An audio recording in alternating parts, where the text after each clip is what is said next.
Welcome back to New Rockstars News. Today we got the final trailer for Aquaman. Now we'll also cover some new footage from the Todd Phillips Joaquin Phoenix Joker movie and a detail from George R.R. Martin that really shakes up the prequel series as we know it. Also, we got some sweet new kicks inspired by one of our favorite shows. That's coming at the end of the episode. I'm Erik Voss. Joining me today are Sam Bashor and Filup Molina. Hello. Hello. Welcome to the table, folks. And here we go. Let's get started. I'm very excited about this. Let's talk about the final trailer for Aquaman. It dropped recently, depending on when you're watching this, and we got a lot more Atlantis, a lot more Willem Dafoe, finally. I feel like we haven't even seen him at all. Yeah. And even a little scene of Nicole Kidman kicking some ass. Let's get into it. First up, I just want to point out a few things. Today's Thanksgiving. There you go. Welcome. That's the first thing. As a gift, as a Thanksgiving to you, let's take a look at baby Aquaman holding his little trident. It's adorable, hinting to his, that's an awful, is that a lobster? Is that a seafood fork? I don't believe so. That's two prongs. That's just a weird little thing. Erik, you're the wealthiest. What kind of fork is that? You eat lobster with your hands if you're really upper class. But next up, we also see a shot of Atlantis before it sunk underwater. I was going to say underground. Underwater. That's pretty fun as well. But the most exciting thing for me was seeing Willem Dafoe as Vulko. He's teaching young Arthur Curry how to swim properly. Apparently. Is he de-aged? And he looks, I think it's just a good amount of makeup. Is that his plastic surgery state right now? I mean, the more you tie up hair up here, Yeah, it it's really like a pulls facelift. the skin It back. looks younger than Norman Osborn. That's what I want to be doing That's when I'm true. older. Just kind of keep pulling and pulling and pulling until it all gets stretched back there. Look at his lips. That's the future. But speaking of taking a look at those eyeshadows right there, let's take a look at Arthur's eyes. That's why he's got the freaky. He had kind of freaky contacts in Justice League. I'll be honest. The way like they got a greenish hue to them, and now there's actually a reason. Thank you, James Wan. That's me So what shaking is your the hand. reason? So he can actually see underwater. There's like a bioluminescence to it. So you see him in the trailer. Close eye, open eye. With his hands like that? There you go. He goes. Yeah. Like a kid on camera. Christmas? Wait, you mean like a camera? And he does that, and Volko's like, whatever makes like it work. faking crying. There you go. Whoa, whoa. So that allows him to see things that would normally be invisible to In like naked low eye. light environments, which is pretty cool. I like. It's a cool way of showing just his abilities popping up. Like I think the closest we get to this is maybe like Spider-Man movies where he's trying to discover his powers, or Superman when like all of a sudden he can see through walls or shoot lasers out of his eyes or something like that. So this is cool that we get a new character, and in the way it's explored, having a mentor I think is going to be really fun. But let's talk about other Atlanteans we see. We see Ocean Master up close and personal. Wow, boy, howdy, he's beautiful. He's got a lot of stuff going on there. He's beautiful, man. helmet. That armor. Yeah. Wow, I guess that's mimicking fish scales. Yeah. But it seems hard to move in. A little bit, but that's King Orm, played by Patrick Wilson. Makes me excited because I'm glad that they nailed the helmet because it could look like a Bionicle if they really bungled it. And I think they actually did a really good job. Thank you, James Wan. It's kind of look like a crustacean sea animal kind of look, right? Like a catfish. Like whiskers, a catfish and a crab are just sitting right on his face right there. Yeah, protecting him. How And sweet of them. He has his trident as well, so we're going to see some trident on trident action, which makes me pretty excited. But in the next photo I wanted to show is of Atlantis, what looks like the fall of Atlantis. You can kind of see some like electrical energy, also like one of these like flying devices, because Atlantis is supposed to be like a more advanced civilization before it went under due to whatever happened. God, I don't want to spoil it. Gotta watch the movie, dang it. Is that water pouring in a couple of different places? It too? looks It's like an aqueduct or something. Yeah, it looks like it, but I think this. Or, I mean, this. It could be. Oh, Yeah. I love that this has like a Roman kind of architecture design to it. Well, it's, famously like a Greek idea, right? Yeah. Like, Yeah. The concept of Atlantis, at least, right? Based on Atlanta, Georgia. Right, it was a There you go. city-state that Yeah, and yeah. they You can have see the MARTA. Coke factory. Yeah, Coke. There's the airport. CNN, Yeah, Turner yeah. Broadcasting. Yeah. There you go. But next up, let's take a look at Dolph Lundgren. It's our first time seeing him fully in the trailers. King Nereus. It looks like he's going to be the father of Mira over in Zebul, which is a little complicated to get into. I'm sure you've broken it down in other trailers. It's like another, sometimes in the comics, it's like another dimension for aquatic life where Mira comes from and where King Nereus comes from. But I like his, I'm really digging the way they're pulling off the hair, because it could look, it might. Way it moves. The way it moves, because it's clearly like they have to do a lot of CGI to make that look pretty good. And it does look good so far. We'll just have to wait and see how it looks over a 2.5 hour movie. Because it could become like Medusa's hair, which is the Inhumans? yeah, exactly. Where it's just like becomes a cartoon almost, or like distracting. That it's It like keeps its getting in own her thing. face. Like, I'm talking right now. Yeah, exactly. I'm also just gonna remind us that the last time I saw this guy, he was on Arrow. He was on Arrow. And he's just his DC properties are bringing back this like very awesome actor from a time, and then he did nothing, and then just 2 DC properties. Well, out of and nowhere. he's doing Creed 2. He's playing. Right. He's playing his same character. His Yeah. one character that That's everyone a is. safe Yeah, bet. Apollo Creed. Yeah. The ghost. Thank God he's able to come back. Yeah. And also, I do dig his regalia. I'm a big fan of that. Yeah, for sure. But also, let's take a look at the old Trident. I just want to point this out because later in the trailer, you also see them showing off Aquaman in his new suit and his new Trident. They labeled that as a quindent, and I don't like saying that. I think that's not a fun thing to say. Weird combination of syllables. Quindent. Yeah. It's like the Razor Wars or whatever, the Mach 3 and then the 4 and then the 5. Like, is that better than the 3? It probably is. Probably. Actually, You got more grip, which is the most important part. Yeah. It's a smoother shave. So With I don't that know. thing? Yeah, probably. It's like one shaving of the hair after the other, and then it cuts your skin. I mean, maybe he combs his hair that way. It'd be easier to do it with 5 of them instead of 3 of them. That's how Scuttle combed his hair with a fork. There you go. That's There. where they Salt. walk. It's very important. But next up, let's take a look at Yahya Abdul-Mateen II as Black Manta before he gets his costume. And it looks like here we're seeing how he's being introduced into the movie. We see some of Orm's soldiers looking like they're going to talk with him on his personal submersible device or vehicle. So they're going to be usually the story that they're basing this off of. It looks like Jeff Johns' big Justice League crossover from the New 52, and Ocean Master and Orm work together to try to take over Atlantis and the surface world, so I could see them working together, and that's probably where he gets a lot of his gear as well, which would be cool. I'm very excited to see him, and I like how excited Yahya seems on Twitter as well. If you guys follow him, he's very excited that he gets to play a DC character, so it makes me happy for him. I bet that the New 52 interpretation of Aquaman is the reason why we have an Aquaman movie, and we never did before. Oh yeah, that 'Cause people actually before care. that, it was like this idea of them being like warring factions and stuff. That's like super interesting and taking those Greek and Roman inspirations.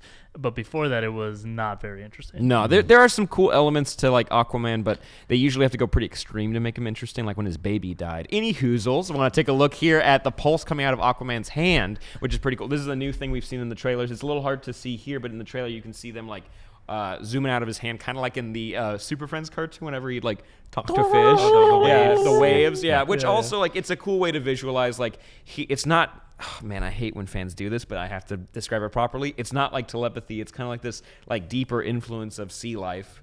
Like pheromones? Like telepathy. Like telepathy. You can't talk to fish because they don't have language, you know. But So you can influence them. There you go. And so I'm guessing that's what we're seeing you here, can which is really influence cool. Yeah. Oh, for Real sure. quick, look up. I think it's whales can imitate humans.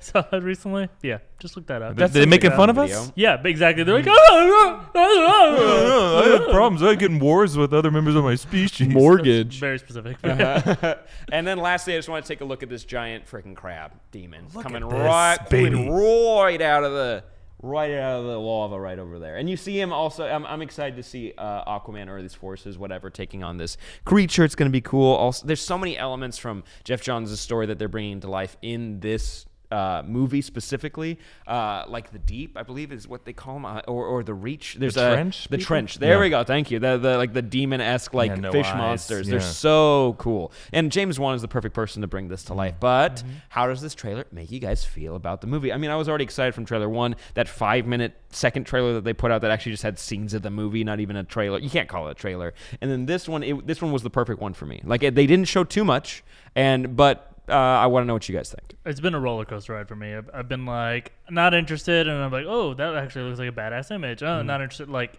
so I mean, I'm back and like interested because I think actually some of this does look like they're having fun with it, and I guess like the fun always seemed like part of it, but it seemed like it was gonna be cheesy for some of it. And now I'm kind of like on board with like, I mean, I want to see this happen. Yeah, riding the alligators and the sea dragons and the sharks.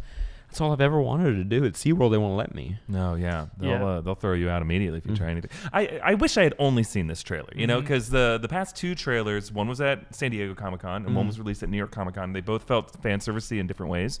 And I think this trailer just kind of took the elements of the trailers that I liked, the past trailers, and edited them together in a way that I'm like, oh, yes, this is the kind of Aquaman movie I want to see. Like, he was even, they synced up the shot of, like, where he catches Vulko's spear and then he catches his spear in the present day, and it seemed like it feels like the summation of other footage that I've seen in a good way. What I'm hoping for is that they still take in the kinds of inspirations I was just talking about actually, and I've said this before, where like I want palace intrigue. I want it to feel Shakespearean maybe a bit. I think that paired with like just really interesting action is really fun. When you get only the action and you lose like kind of the fun story, it's like what Battle LA or whatever. Yeah. That stupid. Like it was like Independence Day, or even the Independence Day sequel. Like it stops becoming interesting if you can't anchor it in something that we actually relate to. Mm-hmm. So I hope they have that. Same. Nice use of the word anchor there. Some good nautical imagery. Oh, is it anchor? I'm sorry, anchor. Well You done. gotta anchor it. I personally hope it feels as like vast and open as like the Guardians of the Galaxy movies, where it's like, no, this feels like space. It's like we're not going to see it all, but it feels like this is a city that operates on its own. It's not just here because our characters are here right now, like nowhere, which is cool. Right. And for Atlantis, one of the problems sometimes in comics is that like they'll say like, no, we rule all the oceans, but it's a city about the size of maybe New York, which is still impressive, but it's like, you don't get that. If no one's in the other corners, you shouldn't be able to claim all of the oceans. Right. Make this feels vast. This seems like larger than life. And so if we get some like teases of that, or even one of these creatures going up on the surface world and fighting some of the soldiers, I'd be down. I'd be interested. Really excited to see the world building in this movie. It has some kind of Black Panther level, at least from the trailer and the footage that we've seen so far. The city of Atlantis has the kind of detail and the thought put into how this city actually operates on a street level or a lower water level, more than we've seen in the DC universe so far. Throw out there what you think the Rotten Tomatoes critic score is going to be versus audience score.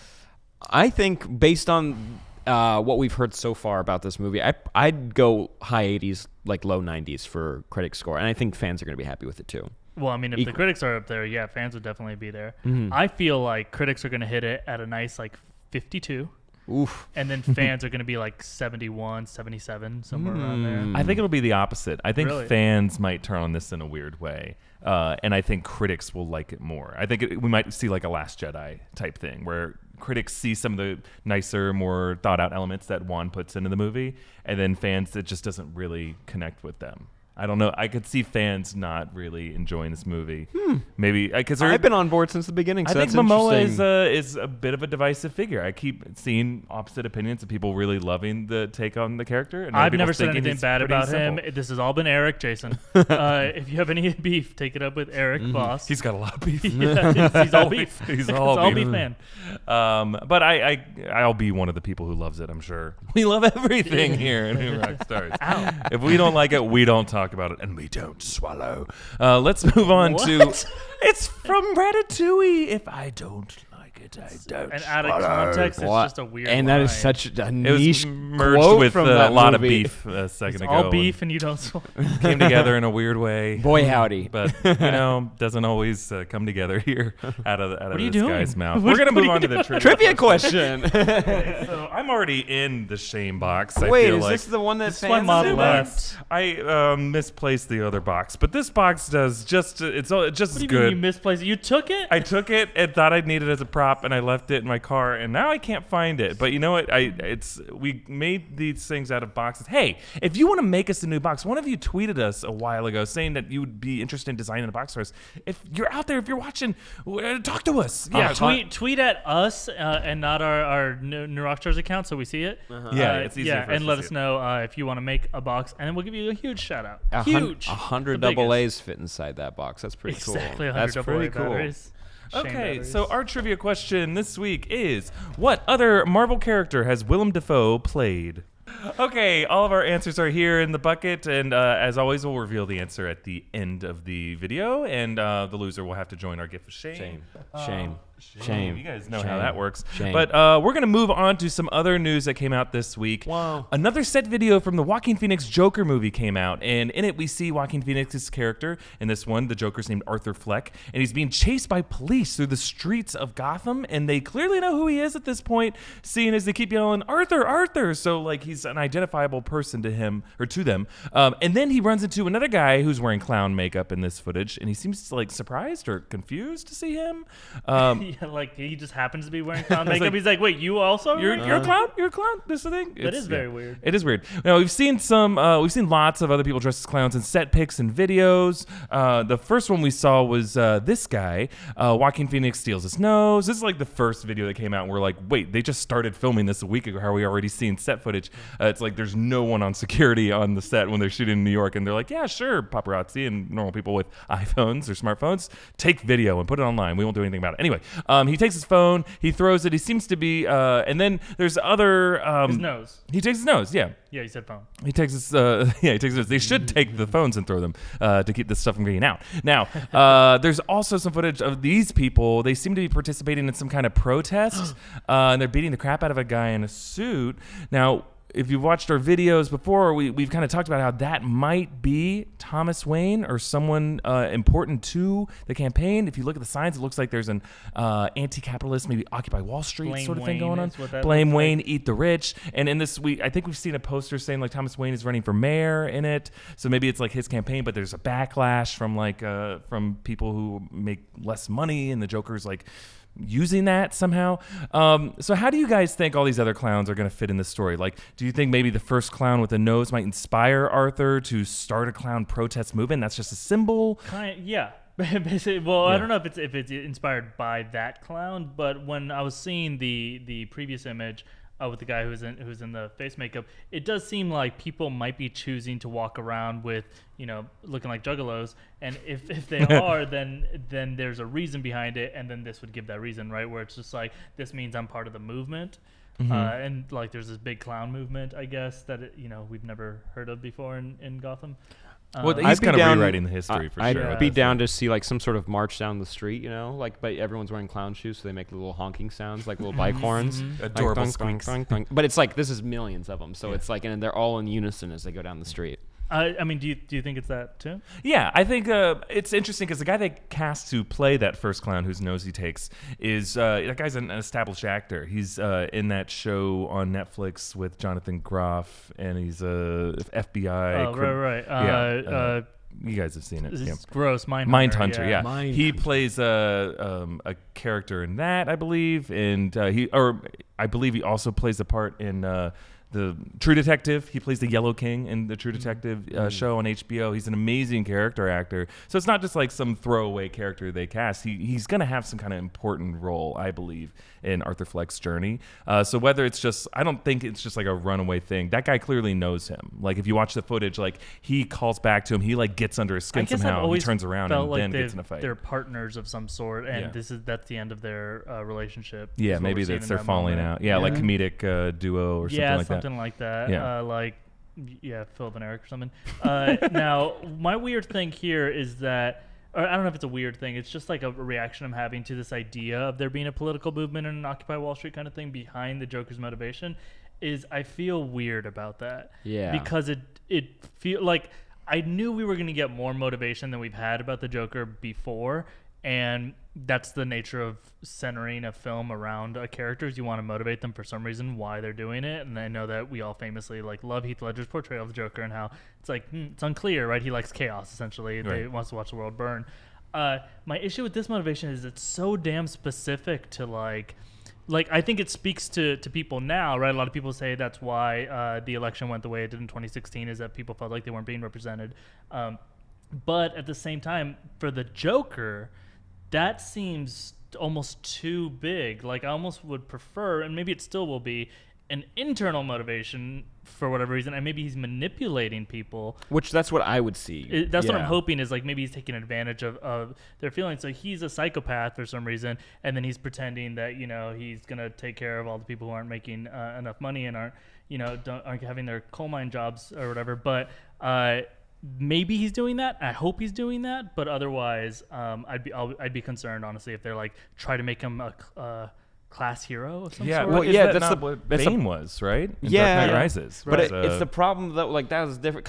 He was kind of a hero. Then he had dropped a bunch of nukes on he threatened to blow up the entire city. It was a false facade. Yeah, he was a bad guy. Yeah, in that movie. Well, he's a hero depending on how late in the movie you start watching, and how early you finish watching. Yeah, you never got to the end. I watched 5 minutes of the movie. Yeah, but we did a 40-minute breakdown of it. But no, it's complicated, right? Because you're tapping into something that's very current, and also just like Well, it's confusing what kind of reaction you actually want to see from the audience. But I don't know. At some point, you see he's going to go super violent, and that's going to be the end of that. And we're not going to. I don't know if we're going to learn a lesson at all. We'll definitely see what happens with it, and hopefully they keep it on a small scale rather than making it too definitive, and keep it about the character. But we had some other news come out this week about Game of Thrones, right? Yeah, I thought this was exciting because a lot of places are reporting this a little bit differently and weirdly, and I feel like a lot of people are missing the story here. So George R.R. Martin, our homeboy, he dropped a new detail about the Game of Thrones prequel series. People are calling it The Long Night, potentially. Yeah. If you guys remember The Long Night, in what we know of it, at least, it's kind of like the first instance with the first winter that they had to, or I guess the previous long winter where we potentially dealt with the White Walkers and the several years long. Yeah, and it was this like endless winter, and it's where a lot of the stories that they tell each other come from. It's essentially like the Age of Heroes that we talk about sometimes. So the Long Night in Game of Thrones has always been referred to as having taken place 10,000 years before the events of Game of Thrones. Wow. Right? That's so long. That's so this so show long. would be Ancient taking times. place 10 millennia back, right? So it means that it would be just these characters that we barely know anything about, and then potentially maybe the White Walkers again or something like that. I'll be honest, I haven't been like super excited about that. Because it just sounded like a slightly lesser version of what we just had in the Game of Thrones series. True. Yeah. But that also would be that way because it would have to not be part of the Valyrian time. So like Valyria, when it came to power, and the Targaryens were part of that, but they were actually not the main family that came to power in that time. They had their dragons, and obviously they had their massive takeover of the whole their continent and across the way because of the dragons. That wouldn't be part of it if it was 10,000 years ago, which is why I was getting a little bit bored.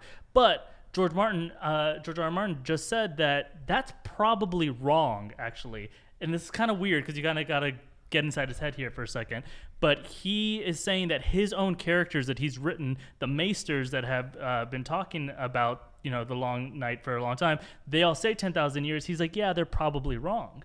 And that is actually something he's done on purpose because he's trying to point out they don't have carbon dating, right? They don't have technology. Yeah. They have stories that have been passed down. And of course, they would lose track. There was references to the Bible where how people supposedly live hundreds of years in the Bible just to kind of make the math work. Oh, yeah, then, like later Noah it's lived 900 years or okay, something so crazy. then the Earth is 25,000 years old. Or with a paleo diet, Yeah. Yeah. Back then, there's no guns or anything. So he's actually trying to do a commentary on that idea of the scholars of their time being like ours that are just flat out probably wrong about a lot of these things. So he's actually saying, and this is huge, that if it's 5,000 years ago, that actually is a very different time. He did say, this is a quote, "There are no Targaryens," but then this is the part of the quote that I feel like a lot of people are misresponding to. He said, "Valyria has hardly begun to rise yet with its dragons and the great empire that it built."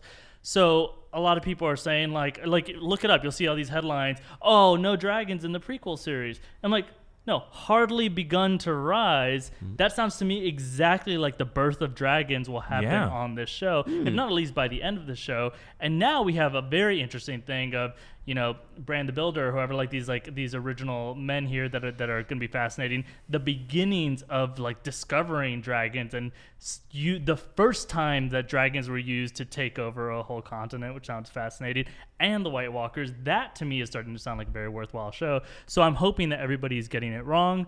It's also worth pointing out, by the way, that Jane Goldman is working on the show. She wrote on Kick-Ass and the Kingsman movies, but specifically X-Men too. As an also, so that would also mean that this is someone who has experience with mutants and interesting supernatural creatures.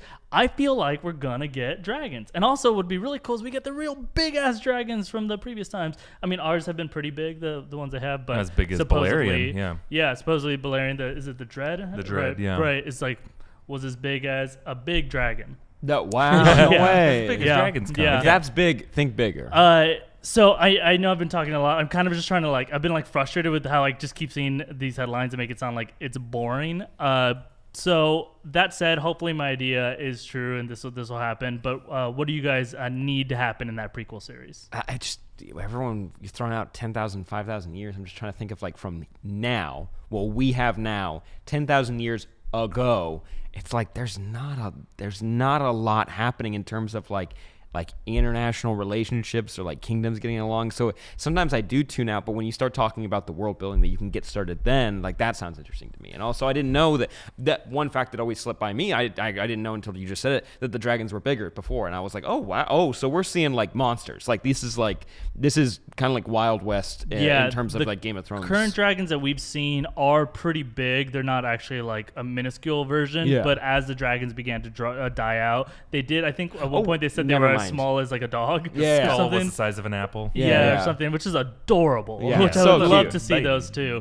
But apparently they were still bigger. Okay, now I remember that line. Okay. Yeah. The science of the world of Game of Thrones has always fascinated me. No surprise there. No, I've always wondered if 10,000 years, imagine our human history, 10,000 years is a crazy amount of time where humans we're talking about ancient Sumerians just building like mud pyramids, even before the Egyptians, 10,000 With years. And then look at the iPhone technology of Game of Thrones, the series, where they are, right? They're not. They're still in medieval times, roughly. Right. So 10,000 years before that, and they're all dinosaurs. They're all right, or thetans, monkeys. whatever your poison it's is. modern day, and we find out that Game of Thrones is actually in the future of our timeline. You're doing some Battlestar Galactica crap stuff. There you go. No, I think it's not crap. It's an amazing show. The kind of crap. What I find interesting about this, people have dug into like the seasons of Game of Thrones. Like maybe that's one reason that has stalled human technology and progress. If you have roughly unpredictable winters and summers, you'll be plunged into a literal dark age for years and years and years and years, just when the sun never comes up. And if you have things like dragons, it's kind of like when you're seeing like kaiju in like in those stories, and kaiju slows down the progress of a society. You can't build up cities to be great when you have a giant dragon monster coming in to destroy it all the time. So I'd love to see like a what if kind of hypothetical society. This is why it has taken so long for the Game of Thrones society to crawl out of its medieval ages, is because they've had this other crap to deal with. Focusing on that seasons thing for a second, like that even could affect the whole aesthetic of this show, where we're like, oh, is it just going to be Game of Thrones repeat? It actually might be more like Snowpiercer. You know what I mean? It's essentially just like a snow world, and they just like, or a dark version. Snowpiercer had daytime, but like essentially it's just all night, all dark. It's like Alaska. Oh, Game of Thrones in Alaska. Live action. Alaska Ice never has Age. sun, apparently. Yeah. I said live action Ice Age. I was wondering if Ray Romano would show up. Just saying, you could have mammoths. I wouldn't be upset Just about his that. voice. Just his voice. Yeah. Everyone only loves Ray Romano's voice. It's the only form that works for anyone. That lovely, silky, smooth voice of Ray Romano. Well, let us know what that is. Let us know your thoughts in the comments below on what you want this Game of Thrones prequel to be. Yeah, what your requirements are for it to be good. Yes. Ray Romano fans, hit us up in the comments. But in other news this week, Rick and Morty released an official sneaker line. Well, boy howdy, would you take a look at that over there? Where are those when the next season comes out? I like in how 10 years? the logo's underneath the lace, so it's really just a blue, yellow, and white sneaker. It does look snazzy though. His I'd get signature those. color palette. There you go. You get a little Rick There face. it is. Yeah, I'd get those dirty basically immediately. But also, a bit of an update to a story that we covered here previously. Thor Ragnarok director Taika Waititi will not just be directing an episode of The Mandalorian coming to Disney+, but he will be directing the season finale of The Mandalorian. That's significant. Pretty dang cool. Yeah. I'm very excited to see Does what that he's mean gonna it's come going up to with. be funny? Oh, you have one giggle. But the season finale? I hope One the whole giggle. series has a sense of humor. I mean, think Jon so? Favreau usually has a good bridge between like the serious and the comedy. He's a comedy guy. I wouldn't mind if he tapped into that awesome phantom camera lighting rig that he used for Thor Ragnarok for one scene in the finale. I wouldn't be upset about that. So his one of his like team that he worked with in New Zealand developed a rig. As far as I understood it, is that it's a light that rotates around figures that can be caught in a phantom camera. It's super slow motion, so that's why you get that strobe effect during the Valkyrie flying in to kill Hela. Right. So and it's an it's new technology that was created by that team in New Zealand that they used for the first time in Thor Ragnarok. So like, Taika, you got the guy on, you got him on lock. Go ahead and call him up. I want to see it. And hopefully you get humor, but also he got some epically just van-worthy art, like in Thor Ragnarok that I wouldn't mind seeing in Star Wars. I'd love to see color in Star Wars. Yeah. We've seen it in other places, but like definitely the images we've seen so far of the sets are like great. Looks like a sand. Pretty desaturated. Yeah. Black white. Yeah. But I mean, we've seen the balance. Like Abrams kind of reestablished that kind of earthy color tone for the new movies. So it'd be nice to go. I mean, prequels had a lot of bright. colors Well, too, every time they go to the alien races or whatever, like it goes, crazy. But at the same time, it'd be nice to see a Mandalorian in that environment. Yeah, agreed. Yeah. Well, now let's move on to our New Rockstars News lightning round. You guys know how it works. You guys were so nice to tweet us some questions as always. We'd love to hear from you guys. Philip has got the questions this week. Where were those? Oh, no. Uh-oh, and he's going to fire them at us. Somewhere.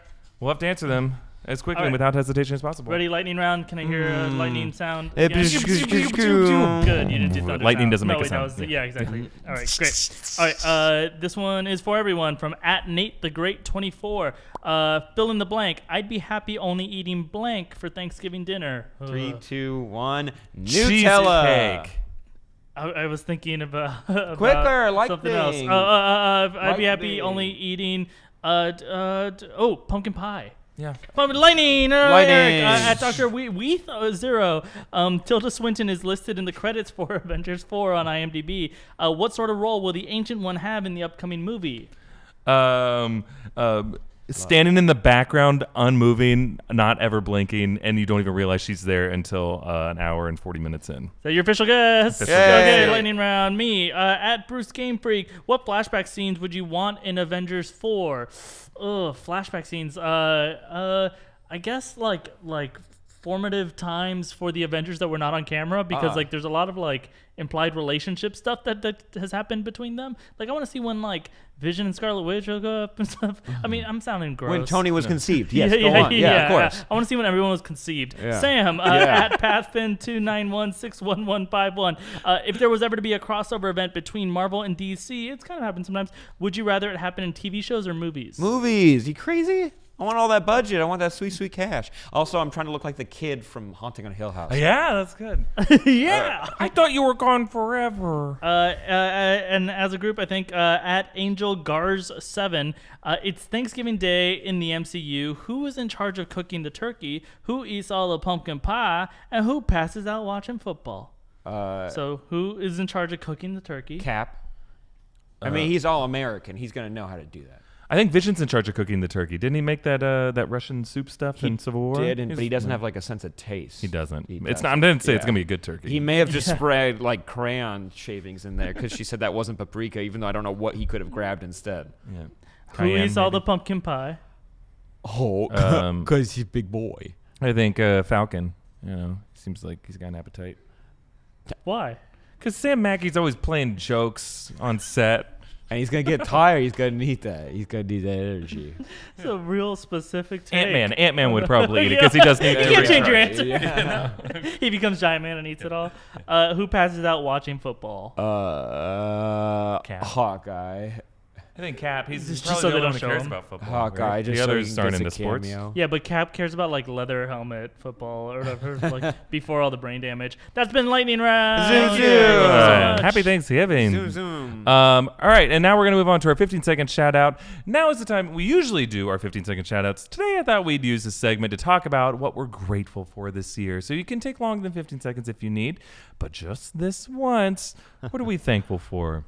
First, if I may, I'm extremely thankful for being able to work with you guys. It's been a blast for this, for over a year now, which is awesome. You guys have been really supportive, and I've been able to work with a lot of amazing people in this field that share similar interests or teach me something new about the things that I love, and that's always fun to learn something new. So I appreciate you guys. Yeah. Philip? Similar. I'm really grateful for the two of you, for Mod, for everybody that works here who doesn't want their name said on camera. It's such a small team. It's so ridiculously small. There's so little. And yet, sometimes we get 7 videos out a week. Other times we don't, but it's okay too. And that's really impressive. I'm grateful for Erik. Erik does a lot of hard work, and he almost never complains about it. Yeah. maybe I'm being. This is a thanks I'm going to borrow from next year, and then now you can live up to it. Yeah. No, and then very much for the people that are watching this part of this video, that means that you actually enjoy like hanging out with us. Yeah, right. You're the true believers. And then just finally, I wasn't here when we were talking about Stanley, but I am very thankful for specifically him, but also all of these creators who make stuff that's so good that we can make a living talking about the stuff. Yeah. Oh yeah. That's so cool. We're fortunate to be alive right now. Like we could have had. You could have been dead. In Yeah, the that 60s guy was so mad at you. Yeah, he's still out there.